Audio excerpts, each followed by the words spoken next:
to do drug trials, just so you know.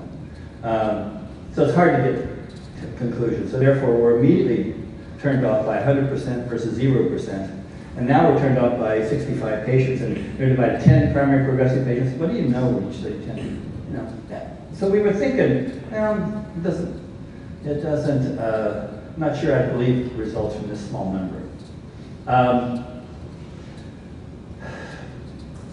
I read this paper, and I said, where's the neurologic data?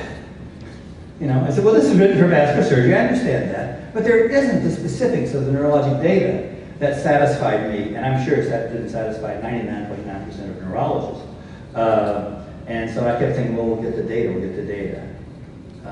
But when you don't see data, when you see somebody's impressions without data, it raises questions. There were no controls. What does that mean? Controls are you take another group of people, you do nothing to, or you do a sham operation, or you do something. Now, so, I mean, you follow two groups. And that, this was for the doxing, because it's called regression to the mean was ignored. But what that means is that if you do anything to patients, if you just put them in a clinical trial and give them nothing, they improve. And that's regression to the mean. And that's a well-known factor in MS. There was no blinding. So everybody knew what was happening. And they, I'll say this later, but they were basically in the impression they were going to be liberated from MS. Do you think that makes a difference? Yeah. If you take somebody after surgery, tell them to give them morphine, you know, they have less pain. There is a well-known idea of this, and the fact there's only one location. You know, we never believe one location. It's okay for pilot studies, but there's too much variability, there's too much bias induced, especially if that one location is the inventor of the liberation. So we're skeptical of that. The other thing is that the major results here were relapsing remitting. You'll see they were not in the progressive patients. And Dr. Duncan pointed out that the people in Canada who get this are people with progressive disease. If you look at the data for progressive disease, you will not be impressed. Mainly these people with relapsing remitting who did better.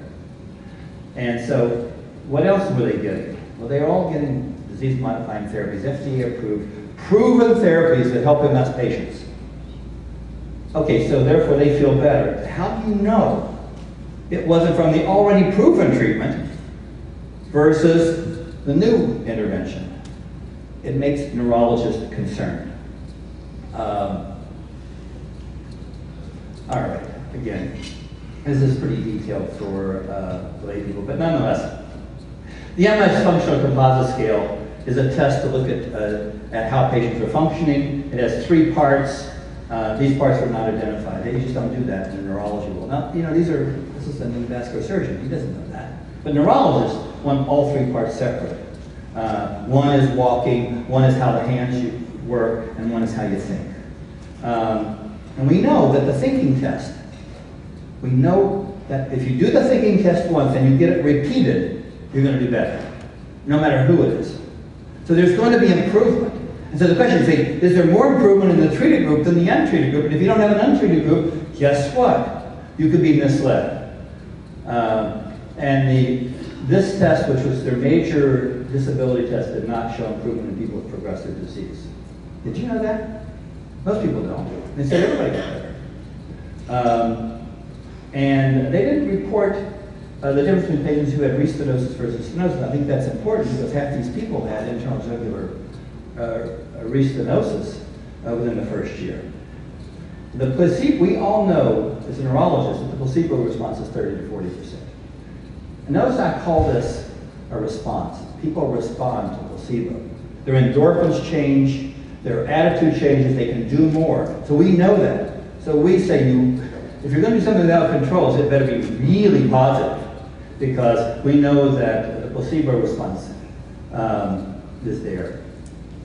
And then the EDSS was not measured, and neurologists have these rigid standards, and EDSS is one. It's not terribly good. But the fact is that we would like to see one done. The quality of life did not improve for secondary progressive. And if you look at most of the people who were progressive, they were secondary progressive patients. And we're talking about, can we improve quality of life? And Dr. Duncan mentioned quality of life is so important. It did not improve in people with secondary progressive by their own standards. And they didn't define their relapses. You know, how many times have I had a patient call me and says, "Doctor, I'm having a relapse." Well, if I take that for their word, you know, then I would treat them with steroids or something like that. But I don't.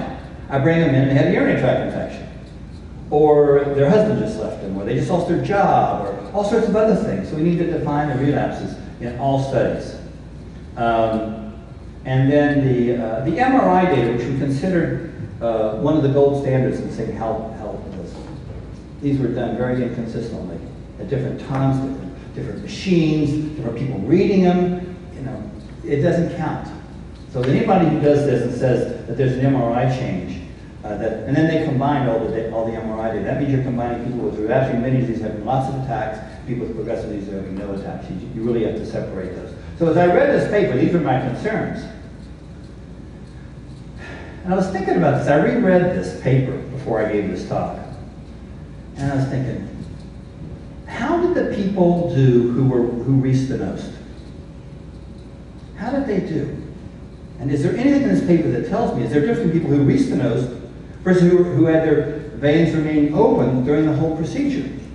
And so if there was no re-stenosis, people who didn't have any problems, 0% had any relapses. Man, that's impressive. But if you look at the total, 50% had relapses, and 50% were relapse-free. Okay, there was 50% of patients had stenosis, and 50% of the patients were totally relapse-free, and none of the patients who remained patent had relapses, none of them. Okay, so what does that mean for the people who had stenosis? Again, who had restenosis?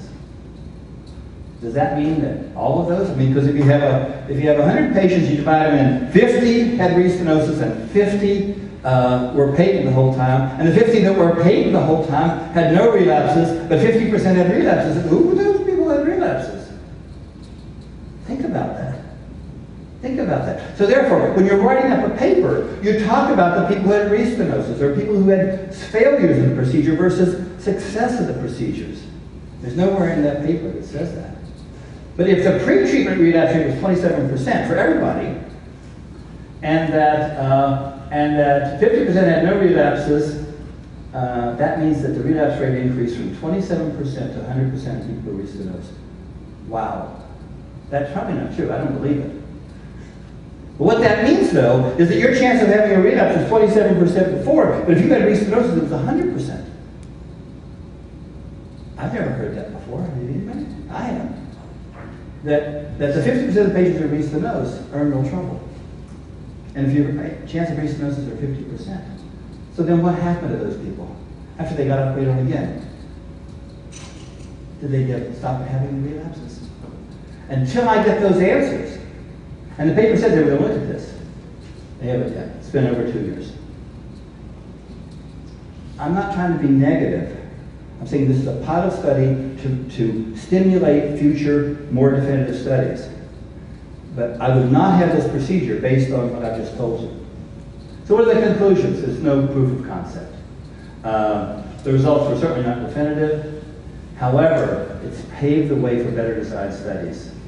And I talked about if you tell people you're going to liberate them, it may make a difference. And this is the main point. This trial does not justify commercialization. People out there, people are going to India and Poland and Costa Rica. Don't do that. Stay in a place like San Diego. We're going to get some data for you. And it basically says medical tourism should never be done. And that anybody who does a CCSVI procedure in this country, let's do it in this country, let's follow protocols. What those protocols are, they'll have to be developed. But Dr. Hubbard and his group are the leaders trying to figure out what is the protocol to following patients. The IRB concept and the registry concept are terrific. Okay, after that trial, so what's happened since then? This is very quick. There's been mixed results. Some look pretty good and some didn't look so good. And so from a neurologist's perspective, we're saying, what does that mean? You know, should I be sending my patients to have this procedure? The